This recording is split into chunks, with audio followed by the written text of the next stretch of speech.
আদরের সন্তানকে হত্যার পর থানায় আত্মসমর্পণ করেছে বাবা মা। এ ধরনের ঘটনা এখন প্রায় ঘটছে। এই বিষয়গুলো কি সামাজিক অবক্ষয় না? সামাজিক অবক্ষয়ের এই সময়ে আমরা কিয়ামতের যখন অতি নিকটবর্তী একটা সময় কাটাচ্ছি, আমাদের বলতে বড় কষ্ট লাগে যে সন্তানদের গালে সামান্য ভাত দেওয়ার সময় মা বাপ দেখে যে সন্তানদের গালটা মনে হয় পুড়ে যাবে, আগে চেক করে দেখে, ভাতটাকে ঠান্ডা করে এরপরে সন্তানের মুখে তুলে দেয়। যে লোকমাটা সন্তানের মুখে তুলে দিবে ওই লোকমাটা যেন খুব বড় না হয়, লোকমাটা অনেক বড় হয়ে গেলে সন্তানের গিলতে কষ্ট হবে। অনেক সময় মুখের ভিতরে ছোট ছোট এক ধরনের গোটা হয় যেটাতে বাচ্চাদের প্রচন্ড যন্ত্রণা হয়। এরপরে হলুদ হলুদ বড়ি পাওয়া যায়, এগুলো খেলে ঠিক হয়ে যায়। রিবোফ্লাভিন, রিবোসন এই জাতীয় ট্যাবলেট গুলো খেলে ঠিক হয়ে যায়। ভিটামিন জনিত সমস্যার কারণে হয়ে থাকে।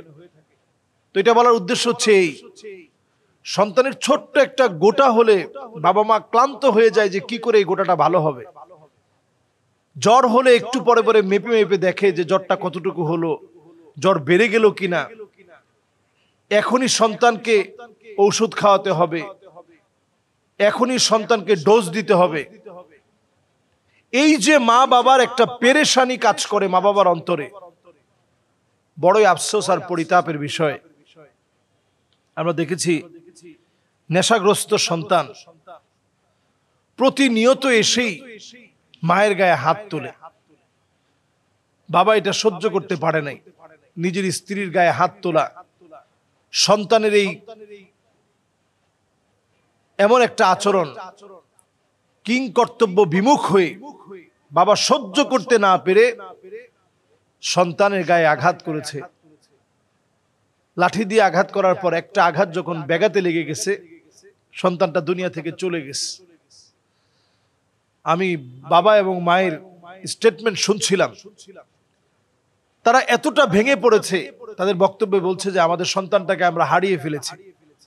প্রতিনিয়ত টাকার জন্য আসতো, না দিলেই মাকে মারধর করত, কারণ জানে যে মায়ের মনটা নরম। সর্বশেষ 5,000 টাকার জন্য এসে না পেয়ে যখন মাকে মারধর করেছে, বাবার গায়ে হাত তুলেছে, তখন সহ্য করতে না পেরে তাকে আঘাত করা হয়েছে। সেই আঘাতই সন্তানের মৃত্যু হয়েছে। এই জাতীয় ঘটনাগুলো দেখবেন ইদানিং এই কিছুদিনের মধ্যে অনেক বেড়ে গেছে, প্রায় সময় হচ্ছে। মাদকাসক্ত ড্রাগ এডিক্টেড একটা ছেলে এই সমাজের জন্য একটা বোঝা, আত্মীয় স্বজনের জন্য একটা বোঝা, এই সমাজ ধ্বংসের একটা কারণ। এজন্য আমরা কাদের সাথে মিশতেছি, কাদের সঙ্গে আমরা বন্ধুত্ব গড়ছি, পিতামাতার দায়িত্ব হচ্ছে এটা দেখা। ছোট কাল থেকে পিতামাতার দায়িত্ব হচ্ছে ছোটবেলা থেকে এটা দেখা। ছোটবেলা থেকে যদি আমরা এটা না দেখি, হঠাৎ করে আপনি আপনার সন্তানকে ঘরের মধ্যে ফিরে পাবেন না। দুনিয়ার জীবনের যে আফসোস থাকে, সন্তানটা ড্রাগ এডিক্টেড হওয়ার পরে আল্লাহর কসম এই আফসোস আপনার আল্লাহর জান্নাতের সামনেও থাকবে যদি সেদিন আপনার সন্তানটা জান্নাতি না হয়। অসংখ্য মা বাপ সেদিন আল্লাহর সামনে কাঁদবে আর বলবে, আল্লাহ আজকে আমার ছেলেটা কোথায়? والذين آمنوا واتبعتهم ذريتهم بإيمان ألحقنا بهم ذريتهم وما ألتناهم من عملهم من شيء। অসংখ্য মা বাপ সেদিন হয়রান হয়ে যাবে, পেরেশান হয়ে যাবে। মা বাপ সেদিন সন্তানের জন্য কাঁদবে, কোথায় আমার ছেলে, কোথায় আমার মেয়ে। অনেক ছেলের গায়ে জাহান্নামের পোশাক থাকবে, মেয়ের গায়ে জাহান্নামের পোশাক থাকবে। আজকে সন্তান বিপদগামী হওয়ার আগে সময় থাকতেই সন্তানকে নিয়ে আপনি তাকে সুন্দর নাম রাখা থেকে শুরু করে সুন্দর সঙ্গ, সুন্দর সুন্দর বই তাকে কিনে দেওয়া, সুন্দর সময় কাটানো, বাপ হিসেবে আপনি সুন্দর সময় কাটান। আপনি নিজে আপনার সন্তানের বন্ধু হন। মাঝে মাঝে শরীর থেকে আপনি ঘ্রাণ নেন, সন্তানের সুঘ্রাণ দিয়ে আপনি আপনার মনটাকে ভরে ফেলুন, আর সন্তানকে বোঝান যে কি পরিমাণ আপনি তাকে ভালোবাসেন। লোকমান আলাইহিস সালাতু ওয়াস সালাম তার স্বীয় সন্তানকে ডেকে বলছিল, ইয়া বুনাইয়া লা তুশরিক বিল্লাহ ইন্নাশ শিরকা লাযুলমুন আযীম। হে আমার প্রিয় বৎস, আল্লাহর সাথে শিরিক করো না। এখানে এই নসিহতগুলা প্রত্যেক মা বাপকে আমি পড়তে বলবো। মা বাবা প্রত্যেকে পড়েন। কি চমৎকার নসিহা! ওয়ালা তুসাইর খাদ্দাকা লিন-নাস, মানুষের সামনে থেকে মুখটাকে তুমি ফিরায় নিও না। ওয়ালা তামশি ফিল আরদি মারহা, জমিনের মধ্যে অহংকার করে চলো না, দাম্ভিকতা দেখিয়ে তুমি চলবা না। এমন দামি দামি নসিহত লোকমান আলাইহিস সালাম করেছেন। সন্তানের উপরে এরকম খারাপ আচরণ প্রকাশ হওয়ার আগে এখন থেকে সন্তানকে বোঝানোর চেষ্টা করেন।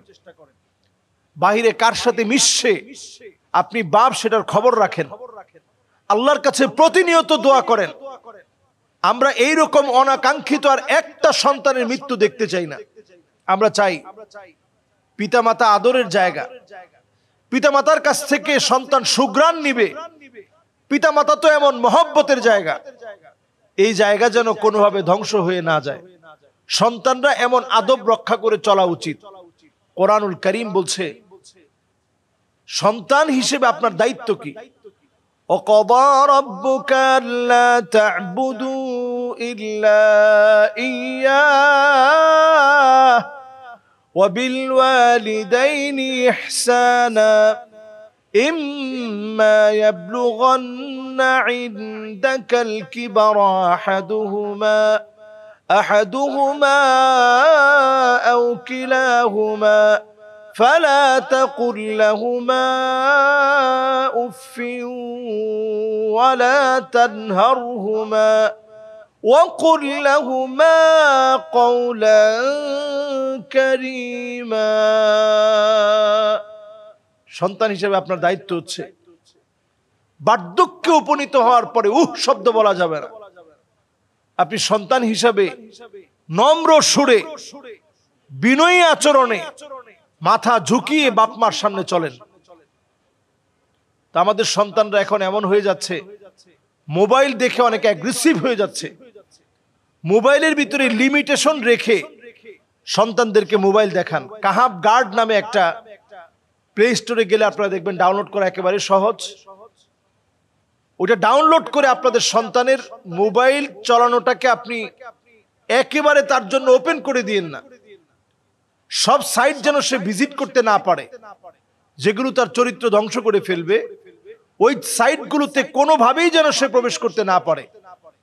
এজন্য ছোটবেলা থেকেই এই বিষয়গুলো যদি আমরা নিয়ন্ত্রণে রাখি, সন্তানের প্রাইভেসির নামে ঘরের ভিতরে সন্তান এখন বয়স মাত্র 12 বছর, ও ডোরটাকে লক করে, দরজা লক করে ভিতরে সে প্রাইভেসি মেনটেন করবে, এই প্রাইভেসি শরীয়ত দেয় নাই। সন্তান বিয়ে করার আগ পর্যন্ত যে কোনো মুহূর্তে আপনি তার ঘরে আপনি প্রবেশ করতে পারবেন, এই অথরিটি মা বাবার থাকা দরকার। কখন সন্তান নেশা করতেছে, কখন বাজে মুভি দেখতেছে, কখন বাজে ছবি দেখতেছে, কখন খারাপ গেমস খেলতেছে, এই সব যেন মা বাবা হিসেবে আপনি নিয়ন্ত্রণ করতে পারেন। এবং বলবো মা বাবা দুইজনের একজন একেবারে সন্তানের বন্ধু হয়ে যাবেন। আবার দুইজনে যদি বন্ধু হতে যান অনেক সময় দেখা যাবে শাসন করা যাবে না। মা বাবার একজন শাসন করবে, একজন বন্ধুত্ব সুলভ আচরণ করবে। সন্তান দৌড়ে গিয়ে বিচার দিবে, দেখছো আমার আম্মা আমারে মারছে, দৌড়ে গিয়ে বিচার দিবে আমার আব্বা আমারে মারছে, যাতে সন্তান মনে করে যে দুইজনই আমার বন্ধু, দুজনই আমার অভিভাবক, দুজনই আমার মা বাপ। এবং ছোটবেলা থেকেই এই সন্তানরা কোথায় যাচ্ছে সজাগ দৃষ্টিতে এদের প্রতি দৃষ্টি রাখতে হবে। তাহলে আমাদের সমাজে এই জাতীয় ঘটনা আমরা দেখব না। চরম এই অবক্ষয় থেকে দেশ বাঁচবে, পরিবার বাঁচবে, এমন দৃশ্যগুলা দেখতে হবে না। ছোট ছোট বাচ্চা অনেক সময় এরকম অনাকাঙ্ক্ষিত বিভিন্ন দুর্ঘটনায় মারা যাচ্ছে। আল্লাহ আমাদের সন্তানদেরকে হেফাজত করুক। কুররাতা আয়ুনি ওয়াজআলনা লিল মুত্তাকিনা ইমামা। চক্ষু শীতলকারী সন্তান হিসেবে আল্লাহ তাআলা কবুল করুক। আসসালামু আলাইকুম ওয়া রাহমাতুল্লাহি ওয়া বারাকাতুহু।